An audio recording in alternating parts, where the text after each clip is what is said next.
Welcome back, everyone, to a brand new explainer. I am incredibly pumped to share today's topic with you because we've got something absolutely fascinating on our hands. We aren't just looking at a finished story today. No, we are actually dissecting a literal blueprint for cinematic thriller. What we're diving into is an analysis of a highly specific source text. It's essentially a creative prompt, specifically designed to generate this gripping, emotional tale of love, crime, and ultimate justice. So buckle up, because we're going to break down exactly how this narrative is engineered from the ground up, literally piece by piece. Okay, let's dive right into this director's commentary, shall we? First up, we'll look at crafting the perfect romance. Then we'll move into the anatomy of betrayal. After that, it's a non-graphic crime, the pursuit of justice, and we'll wrap the whole shebang up with the cinematic blueprint. All right, part 1, crafting the perfect romance, setting the stage. Any good storyteller will tell you that a truly great tragedy absolutely needs a massive height to fall from, right? You can't have a devastating betrayal without building up some serious, deep trust first. So the source text here doesn't just give us a lazy, oh, they fall in love. Nope.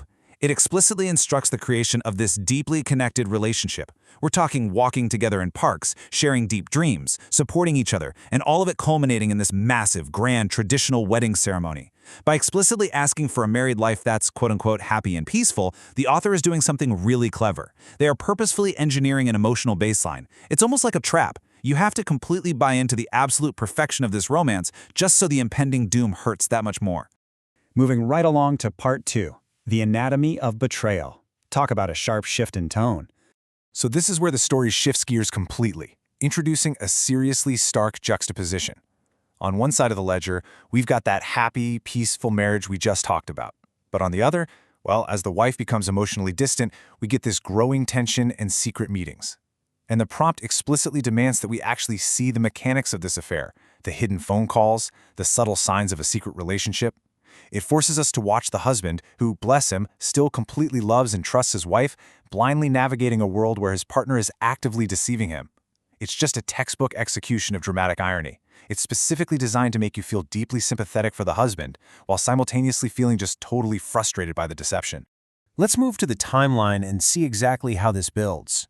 The source text outlines a very precise chronological descent into betrayal to ratchet up that tension. We start with the marriage, spanning those initial 1 to 3 happy years where everything is just picture perfect. Then, maybe a few months later, that emotional distance starts creeping in. A few weeks after that, boom, the active deception starts. The secret meetings, the hidden calls, they all begin. And finally, everything converges on one single night, the climax of all that tension. The narrative pacing here is just so tight and deliberate. It accelerates as the betrayal deepens, essentially pulling us, the viewer, right into the inevitable crash. Part 3, a non-graphic crime, the ultimate betrayal. So, the narrative has hit its absolute boiling point, and the guilty couple makes this horrific, fatal decision to just get rid of the husband during a serious confrontation. But wait, take a look at the specific instruction for this climax. It says, show this in a non-graphic way, focusing on emotions, shock, and betrayal rather than violence. Guys, this is an incredibly fascinating constraint. Instead of relying on cheap thrills, blood or visual gore, the blueprint forces the creator to prioritize the emotional storytelling.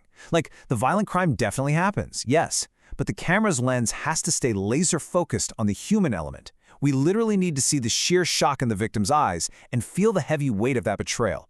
Honestly, it's a much harder thing to execute visually, but man, it yields a far more sophisticated and haunting result. And this brilliantly illustrates the whole concept of a suspenseful atmosphere. By specifically withholding that explicit visual violence, the prompt engineers a very intense psychological mood. The crime feels heavy, almost suffocating, honestly, because we're experiencing the pure terror and the emotional fracture of the characters, rather than just passively watching a physical act happening on screen. It essentially forces the audience to internalize the horror.